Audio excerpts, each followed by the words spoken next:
wanted to do a quick tutorial to help out new filmmakers and people who do music videos or weddings or any type of films. This really applies to everything, but I just shot my most recent music video called Flashing Lights, and I have 3 examples or even how to do it. So LUTs can be useful, but honestly a lot of the times LUTs are just not made to go well or play well with skin tones. So I want to show you how to manually color grade. Here we go. So this first clip, which I'm just going to run it through, not going to be any sound or anything, but if you look up here, sorry, back to the first clip. If you look right here where I have my cursor, we have a Luma scope, and then we have a vector scope here. The color is leaning in the image, and then I have here your RGB parade. Now this can be set up any way that you really want. You can hit view and choose a different layout. This is usually the layout that I go with. You can go here and change to something different if you want a different look, but this is what I use, and there is really no wrong way of what you use. If you look right here on your RGB parade, you can see the red, green, and blue, and you can also see that this is a little bit blown out, but where it's blown out obviously is the windows. The skin tones look fine, but it's showing you that the colors are pretty much even all the way across, which is a good thing. That's really what you want. But to start with grading, you actually want to click on the clip, and on your Luma you really want everything as far as your highlights to be in check. You want it at 100 or a little bit under 100, and then you want your deepest blacks right over here on 0 or just above 0. So let's do that first. So I'm going to use the color wheel, and I'm going to hit highlight first and go here and just drag this down, and you can see on the left on my Luma scope and on the RGB parade that you're bringing the highlights in check. And you can see here, if I move it around in the scene, you can see the highlights actually come into where they need to be. So the window is still a little bit blown out, but you have detail in the window. So now we need to get our blacks here pulled down. So I'm going to hit shadows.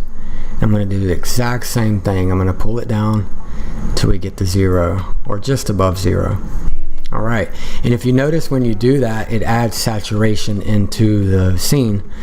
So we will deal with that here in a bit. But anyway, and then you want to look at your midtones. Normally your midtones need to be between 25 and 75, so they're sitting about right. So you really don't need to mess with that. And of course, if you want to go to your master, you can change the whole scene globally. But I like to work in highlights, midtones, and shadows. And then right here, if you had your color balance off, which this actually looks pretty good. The red, there's a little bit more red. If you look down here in the shadows, there's more red in the shadows than the green and the blue. So to handle that, there's a couple ways. We can mess with our temperature, or we can mess with the tint. So because it has more red than green, I'm going to hit the tint button and start dragging it to the left. And as you can see, if I drag it to the left and add green, it cancels out some of that red that we're getting. But we really want the top and the highlights even, so -1 is going to work on that. So I'm going to go to the temperature now and play with that and see how that plays. If you look on the RGB parade right here, you can see how that's affecting. See, if I go all the way here, it's going to warm up. If I go all the way here, it's going to cool way down. That looks purple, but there's way too much blue in the scene. We want to start with a good color balance and have an even RGB parade scope. So right about here, I didn't have to lower it much. So if you want to do our before and after, here's before and after. So just look here, before and after. So it looks like I color graded it, but all I did was actually get the exposure in check where it needed to be. It was a little bit too bright on the highlights. So looking at that, everything is looking better. And if you're a Final Cut user, obviously you can go to different types of things like curves, which I'm going to go to color curves next. And you can set certain points. So let's say we wanted to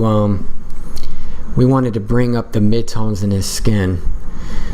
just the luminance, not the color or anything like here. We can click on our eyedropper, go touch the midtones, and it's going to set our point right here. And basically these are our lockdown points. So if we just do that, you can see right in his face that we're bringing up the midtones. It affects the whole scene, so if we want to just isolate that, we can put a point here and a point, I don't know, somewhere right about here, and that will actually isolate more. But you have to be careful with that, as you can see what can happen to the skin. So what you can do is you can drag out the range a little bit so it's not so restrictive.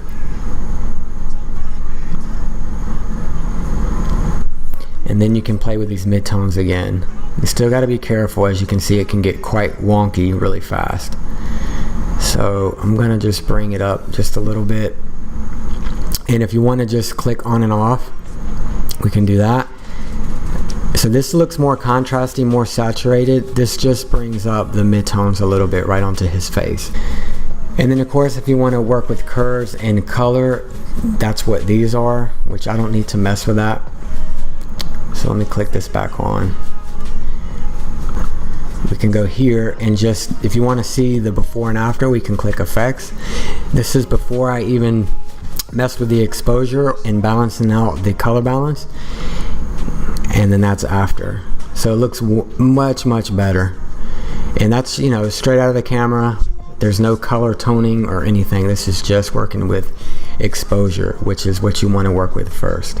So let's go to the next scene. We'll let that play.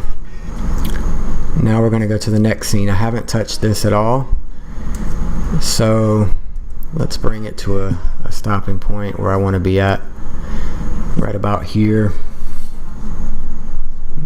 Yeah, there we go. Yeah, it looks fun. He's got his mouth open. So now what are we gonna do? We're gonna repeat the steps. We're gonna look here and see that the blacks need to be toned down, and there is some highlights that are kind of blown out, but guess what those are? You can see right here that those streaks are actually the headlights, which looks good. So you don't really have to worry about that. So I'm gonna start with the blacks. So we're gonna go here, click on our clip, click on this, and go to our color, and let's go right to the shadows, and let's pull them down right above 0. See how much better that looks before or after? Before or after. It makes it contrasty. So you're seeing that nice beautiful tungsten light that I was using to light the talent, and then you have the backlight with the smoke that was actually, there was a light back here on a porch or whatever it was, and that's backlighting them and showing that smoke. And of course you have the wet ground, which looks really good and reflects everything. So if you look here, the color balance already looks great, like straight out of camera. There's a little bit more in the reds. So to our temperature and play with that. And so we can warm the scene, we can cool the scene to give it a more neutral color balance. So if I bring the color temperature down to 42, I actually like it better with a little bit more warmer. So ignoring the RGB parade, I'm just gonna barely bring down that color temperature. I'm gonna kind of split the difference and hit 49. All right, this is before, after. This is not color grading yet.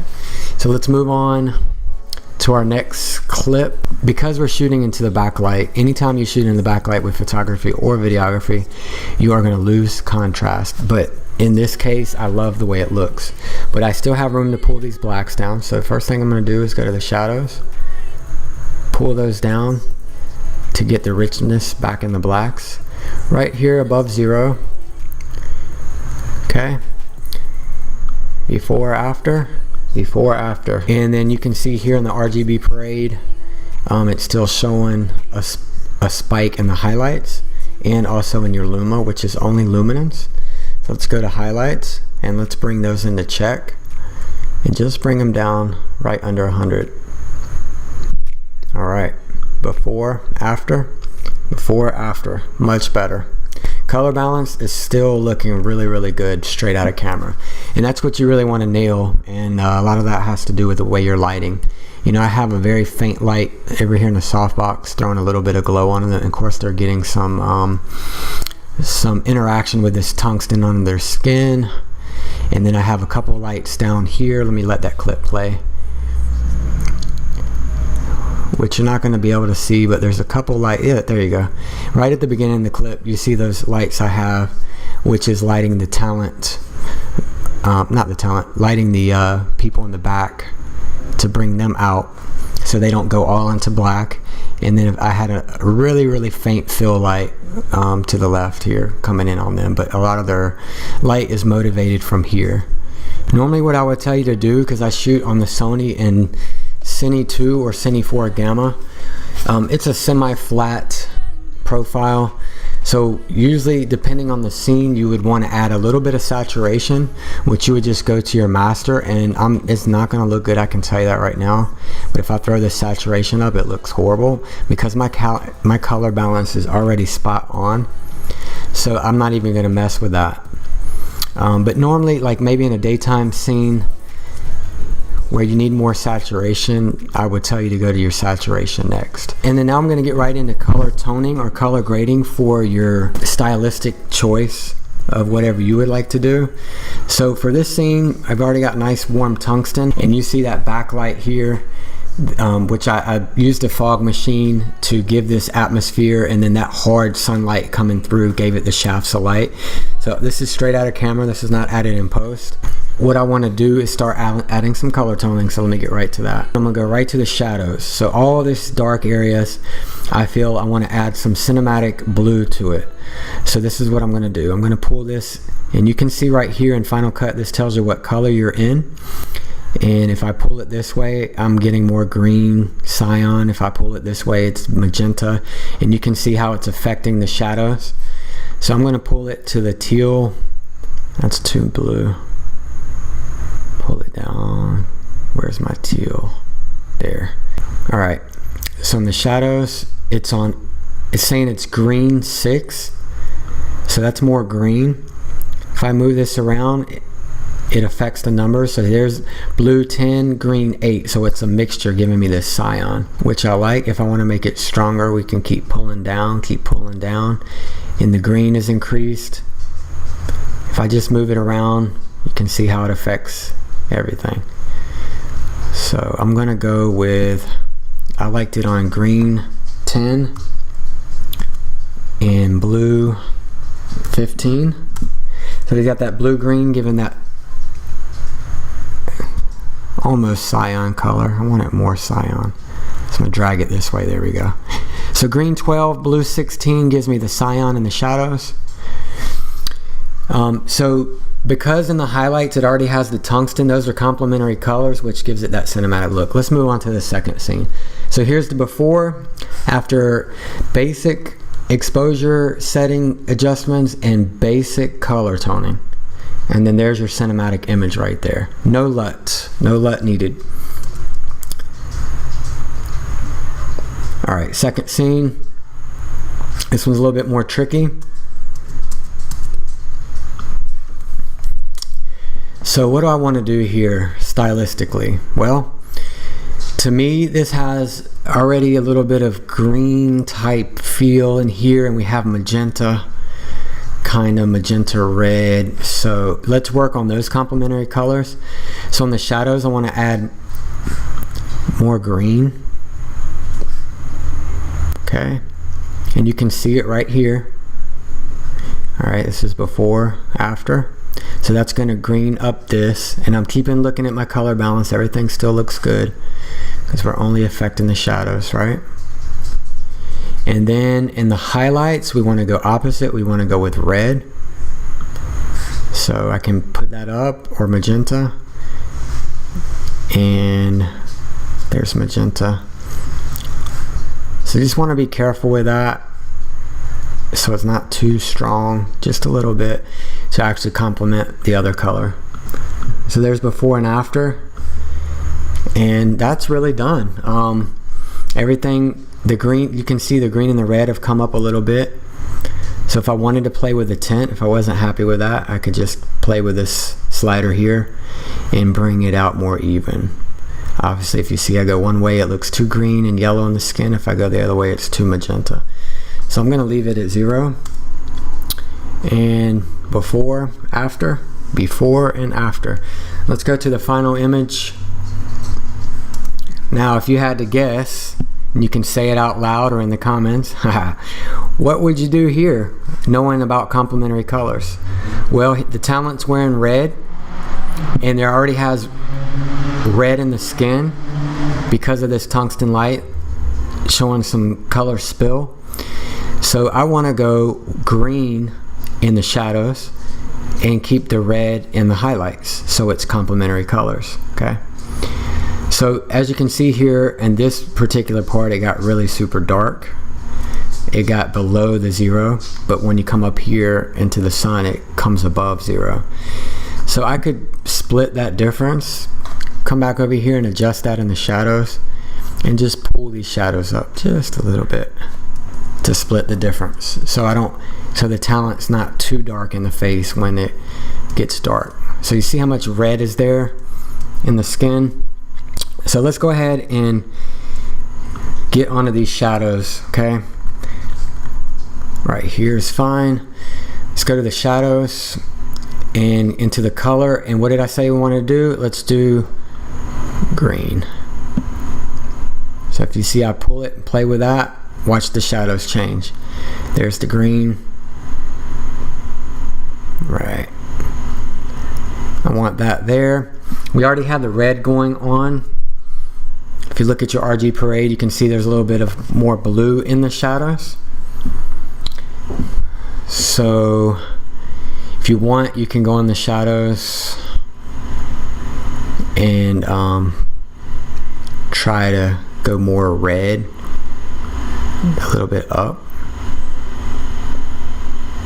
like that, and that's going to bring the blue up. But honestly, I don't even care about that. I want the green in the shadows. So if I play it through, you can see that green influence even in the light rays. All these dark parts is green and the red complementary.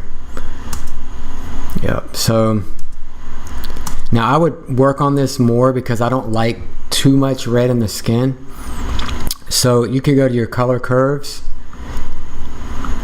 and you can click this eyedropper, click on the red so you can see about where that point is. Go ahead and lock these down, and then if you pull up, it adds more red. If you pull down, it takes away red. So this is actually saying orange, so maybe there's more orange in his skin is what it's telling me, even though I was in the red. But if you can move this around if you want to influence what you really want. So I'm going to move it to the red, and that's where I want to be. Up, saturated, down, pull some of that red out. So I'm going to pull just a little bit of that red out of his skin. So if you want to see the before and after, just look right here on his face, okay? Before, after. Before, after. Yep. So I'm liking that better. Before, hold on. That was the end of the clip. I want to get it to a good spot where you can see. All right. Before, after. Before, after. See how some of that's come out of his skin? So to me, that looks better. All right. So let's go back. Let's start here. Before I did any adjustments, after. Before, after. It's very, very subtle because the scene was already lit really well for what I was going for, and I wanted him to kind of be in the darkness with this contrasty shaft coming back. So yeah. Well, anyway guys, I hope you enjoyed this quick tutorial. I'm just gonna let this play through. So that's scene 1, scene 2, and scene 3 coming up here, and then you can see how this is just very, very subtle color grading techniques and exposure techniques that made all the difference to, you know, in the world. No LUT needed. If you want to throw a LUT on there, it's going to start affecting what you did, so you just have to be careful with that. But hopefully this tutorial wasn't too long and you're still here. If you're still here, man, subscribe below if you want to see more content like this. Give me a thumbs up if you liked it, and I'll see you guys on the next one.